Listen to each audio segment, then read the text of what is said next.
The dispute between the provincial government and the Auditor General over what the real budget deficit is may be fascinating for accounting nerds, but does it mean anything for the economics and politics of the province going forward? Here to help with that, we welcome Sheila Block, Senior Economist at the Canadian Centre for Policy Alternatives, Waleed Hejazi, Associate Professor of Economic Analysis and Policy and Academic Director at the U of T's Rotman School of Management, and Martin Redcon, Ontario politics columnist at the Toronto Star. And it's good to have all three of you back at TVO to help us out with this. Let us get your positions on the record before we start here. You know that the province of Ontario claims that the books are balanced, in fact, a little small surplus for the fiscal year we are just exiting.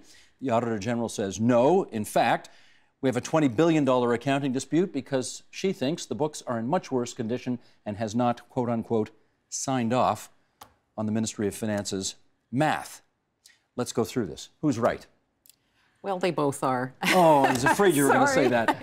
I really think that in terms of the valuation of the pension assets, you know, out of the blue, the Auditor General said there's a problem here. The province really established a blue ribbon panel, and they said, no, that nothing offside here. And something that really maybe shouldn't have started really shouldn't be continuing. So that's the pension part of it. The other part of it is how the debt associated with the Fair Hydro plan is being treated. And on that, we had a change in accounting policy that happened to coincide with the political and policy desires of the current government. And expert opinion on that one seems to be, at best, on the fence. So a little bit of both, yes, on my maybe. view. Okay, Waleed, how about you? I think when it comes to the Fair Hydro policy, I think it's completely misleading what the government has presented. And I think the change in the policy of the government in terms of how to report this was not a coincidence. I think it's done specifically for the purpose of making the books look better than they actually are. And the fact that several of these accounting firms have approved it means it's legal, but it doesn't mean it's fair. And the last thing I have to say is the commentary by the CD Howe that was just released shows the transparency grades for the Ontario government, and they've gone from A- to B to C. Clearly, the government has been implementing these kinds of creative accounting practices to make the books look better than they actually are. And I think as an academic and as the informed public, that should be brought out for the public to understand that that's the motivation for it. Okay, we have one vote for the Auditor General. We have one sort of a little bit on each side. Martin, we know where you are on this. Go ahead. Well, it depends who you ask. If you ask the auditor, and which auditor you asked, if you asked the auditor 3 years ago if the pension accounting was accurate, she not only would have said yes, she signed off on it. So it has been actually legal and accepted, generally accepted accounting principles, if there are such a thing, since 2002 under the Progressive Conservative government. About 2 or 3 years ago, she had a change of mind. She decided to change her previous accounting practices just at the time as the Liberals, before the Liberals were about to balance their budget. Perhaps that was a coincidence, Waleed, I don't know. The point is, it really is an accounting dispute, and there have been accounting disputes ever since accountants came up with the idea of depreciation, which is a pretty abstract concept if you think about it. So on the pension one, they brought in a bunch of other experts, in fact, who were pension experts, accounting experts, the comptroller of New Brunswick, who's not a Liberal hack as far as I know, and they said she was dead wrong. On the Fair Hydro plan, that's a really more complicated one, and I think it is aggressive accounting, but it's the same accounting that they use at Toronto Hydro that's been used in Alberta. Would I do it myself? No, but I have a hard time. I struggle with depreciation. Okay, hold on. Let me follow up on one thing you said. It is a fact, as you have chronicled it, that the Auditor General changed her mind. What previously she was okay to sign off on, she now says is not acceptable and is not reasonable anymore. Her position on this has been, she was on this program, she told us, her position on this has been, I haven't really changed my mind. I always thought this, but since this is the way it had always been done in Ontario history, I wasn't prepared to go to the wall at that point. But now she says it's time. Do you accept that explanation? That's fair ball, but I don't think we should. You know, in Canada, we have this peculiar Canadian love of debating two things: prorogation, for some reason, and you're probably guilty of that, and this idea of treating auditor generals, or auditors general, I think is the plural, before you catch me out, as gods, as rock stars. And we it started with Kenneth Dye, who I covered decades ago, and Sheila Fraser, and we think they're like the Pope. They're never wrong. They're nonpartisan, so that's why they tend to get extra weight. Well, except when they are. And I'm not for one moment suggesting that she is partisan. I'm not. But Andre Morin turned out to be partisan. There's another independent, nonpartisan officer of the legislature who then ran, an ombudsman, who ran for the Progressive Conservatives. And the environmental commissioner ran for the Green Party as soon as he quit. So let's not pretend that they're gods. I'm not suggesting she's dead wrong about everything. I think she does a lot of terrific work. Most of what she does is quite valuable. But on the pension thing, I'm not an expert. But they brought in 4 experts who said she was dead wrong. Okay, well, I got an expert sitting right beside me here, so can you take us through, in as economics 101 a way as possible, the nature of the disagreement on the pension issue? The government clearly thinks one way. This, Auditor General obviously thinks a different way, and the result is a multi-billion-dollar disagreement. What's the nature of it?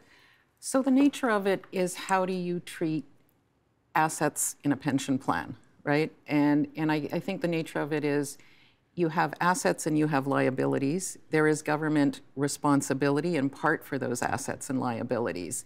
And I think the issue is really one of consistency.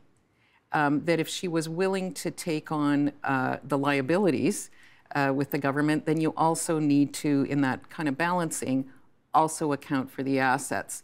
But I think, I think we want to step back a little bit from this and talk about where this Auditor General has kind of stepped out beyond her expertise. And I know on some economic issues, I've had some questions about her claims. Like what? For example, when she decided that she wanted to calculate how long it would take to pay off government debt. And that was maybe 2 or 3 years ago. And governments don't have to pay off debt because, as we economists like to say, governments are infinitely lived, right? So it's not a relevant concept. But again, I think it was something that would grab a headline. And so I think similarly with this issue, she's crossing a line between actuarial expertise and accounting, and she slipped there. And I have to agree with Martin. She slipped there and didn't acknowledge it. And I think, to a certain extent, we have an Auditor General here who's cried wolf. And when she raises something that's, I think, more legitimate, like the issue around the borrowing around the Fair Hydro plan, she's got a little bit less credibility because we've heard this before from her. We'll lead on that. The expression in politics is she's too far out over her skis. You think she is? I don't think so. I mean, I'm going to stay on the exact issues that we're talking about. And when you look at, for example, even when in valuing the pension assets, there's a footnote in the C.D. Howe commentary which shows that the discount rate the government is using for the liabilities is higher than what the pension fund is using. All of that to say in English is that the government is overstating the assets they have in the pension. But I think it's really important for... Sorry, to what end?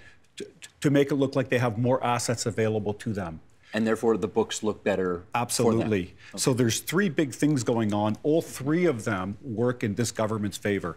I think the big advantage for this government, however, is the fact that the criticisms from the NDP and the Conservatives is very disingenuous, because they too, in their budgeting and their platforms, are also using the same accounting approaches. I think it's very important for the viewers to understand that the books that the government is presenting and that the other 2 parties have also blessed in their platform development, they're not giving an accurate representation. Just think for a minute that there's a structure they created, and within that structure, this trust, they have an asset. What is the asset that this government has created? Is the right to get these additional subsidies from future ratepayers. What kind of an asset is that? This is the hydro argument now. Yeah, it ties the hands of future governments.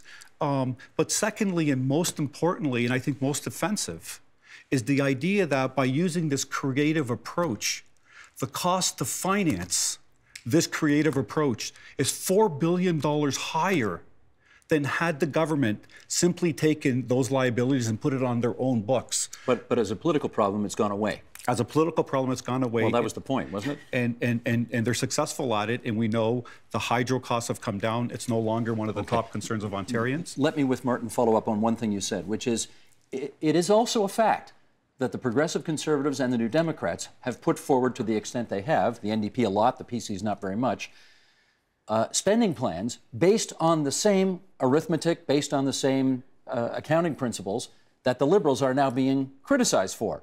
And when the Tory finance critic was asked the other day, are you therefore, when you get into government, if you get into government, going to abide by the Auditor General's ruling, there was a, well, we're not answering that question yet. So really, is everybody kind of covered in mud on this one? Everybody. To use Waleed's term, a footnote. The New Democrats are actually not endorsing the Fair Hydro plan. They say they'll scrap it, to their credit, I guess. They also say they will reduce hydro costs by 30%. They haven't said how they'll do that. Well, buying back Hydro One is what they've said. They said hydro, which has nothing to do with raising or lowering costs, as you know. So that requires billions of dollars more to buy back a $9 billion corporation. I heard the sigh. I heard the sigh. You heard the sigh. But the Progressive Conservatives are on record in their platform, which they issued and then Doug Ford suspended, as saying that they would endorse the Fair Hydro plan, and they accept the Auditor General's numbers. They don't accept it. They're using it. They're basing their platform on it. So everyone will have the same numbers. But they haven't said they'll do their budgeting if they become government to satisfy the Auditor General. No, but they have said, Doug Ford has said, the leader of the PCs, that he would call in an independent outside group of auditors to audit what's going on. So all that complaining that the Liberals brought in somehow a stacked panel of experts to deal with the auditor, looks like the Tories are going to do their own outside panel. Does that to you look like a lack of faith in the Auditor General's ability to go line by line through the books? I don't think that's a fair inference for me to draw, but it certainly allows people to say, well, why can't the auditor do it? And that reverts comes back to Sheila's point, that I think there is a bit of a credibility problem that attaches to the Auditor General. Waleed raised this footnote of what's the discount rate. By the way, the auditor plays with the social discount rate as well, and she did that with the gas plants to come up with her $1 billion boondoggle. So everyone likes a $1 billion boondoggle, and so she played with all kinds of numbers to make it high. I'm not suggesting that wasn't a boondoggle. No, but you won't know for 20 years how much it really cost. Right. I mean, this is not $1 billion that has been spent. This is projected costs over time of transport costs and taxes and everything else. But this idea that the footnote may be higher or lower is perhaps a valid point, but it's beside the point. There is a surplus. Everyone agrees there is a pension surplus. Whether it's $10 billion or $8.4 billion doesn't matter, because if it's $11 billion, the auditor still says, poof, that surplus doesn't exist. If there were a liability, if the pension fund hadn't performed as well as it has, if the government hadn't paid all those premiums and the unions as well, she would say, oh my goodness, there's a $6 billion liability. Your debt is higher by $6 billion and your deficits. What she has said is that that surplus doesn't count for anything because the government can't raid the pension fund. Right. Well, no one can raid pension funds in Ontario. It's a myth that you can do that, let alone a government. What the government can do is say, we have all this money piling up. At some point, we could reduce our contributions, and that would reflect positively on the balance sheet. You made quite the face when he said, do you want to tell us why you made that face? Well, I think if we just take a further step back here, then there are a couple of kind of big issues here. One of which is, if governments want to get more engaged in the economy or society by reducing hydro rates or by doing other things, they've got to pay for those things. And a lot of this creative accounting comes from that fear of raising taxes. So I think that's one element. And the other element of it is part of the way that you kind of shuffle aside from that is by privatization. And I think what Waleed was saying was those privatizations do wind up costing. And they cost because you have higher borrowing costs if you're away from government. And there's also costs associated with it because very legitimately, private entities need to make profits that governments don't. And when you have a natural monopoly like hydro, there's no benefits in any of our courses that we took from competition in that natural monopoly. And so I think over the longer run, there would be a decrease in hydro costs associated with bringing it back into the public sphere. And there's research that kind of backs that up in terms of hydro providers in Ontario when you compare their costs. And no difference in efficiency, sorry. Do you agree with Martin Redcon's point, though, that taking all of that borrowing off of the Government of Ontario's books, putting it on the books of Ontario Power Generation, borrowing whatever it was, $13 billion today, having to pay off $40 billion decades down the road in order to subsidize electricity costs for this generation, do you agree that that's overly aggressive in terms of accounting? That's pretty aggressive accounting. Pretty aggressive. It's pretty aggressive. That's as far as you're going to go. And I would say what's incredibly unfair about this is that we're affecting future generations. This policy to have a political end, it's affecting future generations that never had a chance to vote on it. But just, I want to step back and more broadly. You've got a minute and a half to step back more broadly. Okay, 30 seconds. I had a conversation with a minister, and I asked that minister, if you had a year to come to Rotman and write, what would you write about? And he looked at me and he said, Waleed, I would write about public trust in government. And I would argue that this kind of lack of transparency eats away at that kind of public trust. I just think if the government wants to reduce hydro bills, I'm not opposed to it. I just think they should be transparent and let the public understand that this affects the bottom line, not by hiding it somewhere else. I'm taking notes here. The name of that minister was? I cannot say. Okay. I'll tell you off the record. Okay, but you can tell me after we're done. In our last 30 seconds, I know this has been a subject of discussion among a certain type of person, let's put it that way. Could this be an election issue? Oh, absolutely. This pre-election analysis by the auditor, ironically, was something that was brought in by the Liberals in 2003 after they'd been in opposition in order to bring out transparency in reporting. So the opposition can and will use it despite their own intent, despite the fact that it might come back against them.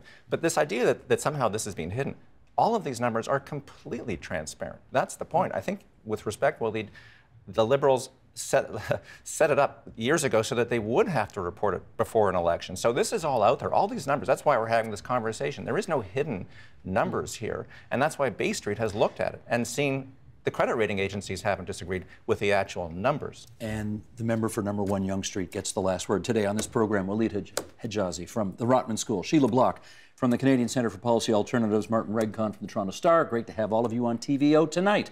Thank you. Thank you.